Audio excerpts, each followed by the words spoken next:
accende, veni Sancte Spiritus,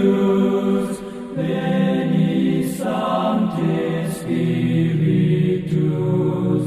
veni Sancte Spiritus, tui amores digniam accende, veni Sancte Spiritus.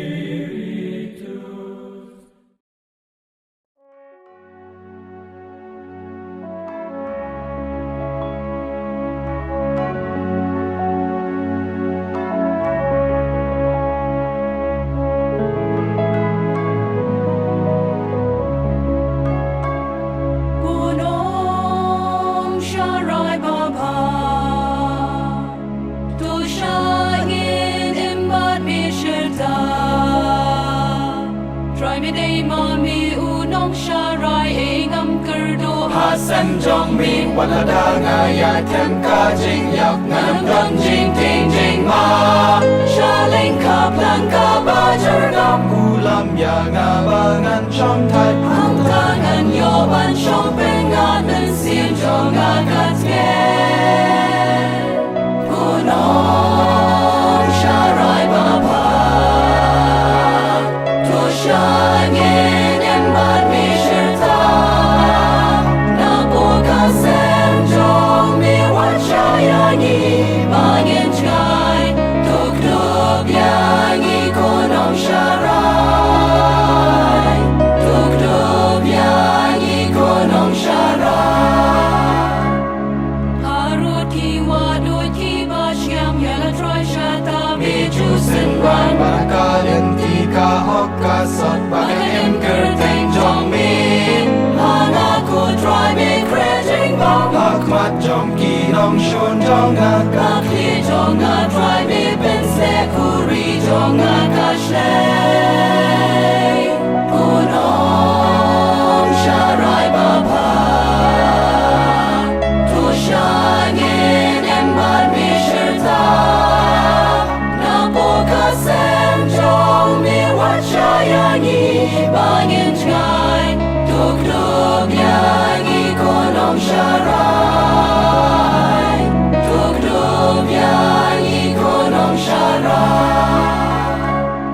Jing supat ka jing I jong mi yang a try shi ju nom ken yai bot ngan trong ne ju nom ha ying u try shin ter ki si jing em bu rom kan long hu ble yu ba hu kun ba du men sim ba ku du ble yu ba yai long ka wei men nor men ta la wei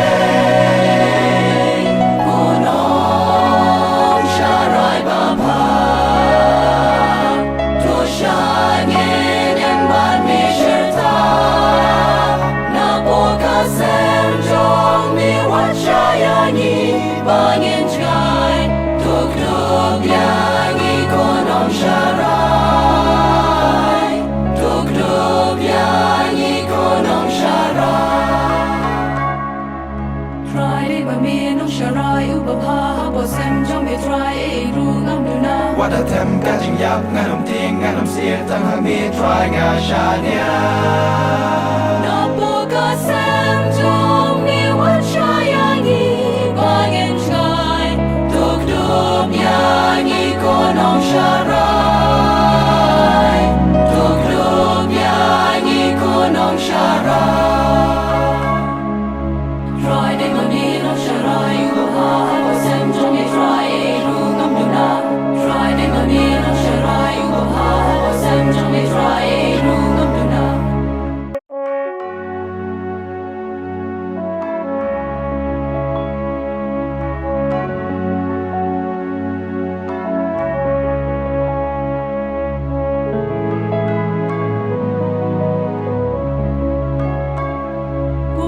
Gunong Sharai Baba, Tu Shagin Imbat Mishirta, Try me day mami unong Sharai Ingam Kerdo Hasan jong mi walada ngaya tem ka jing yak ngam don jing ting jing ma Shaling Kaplan Kabajar Gam ulam ya ngabangan chom that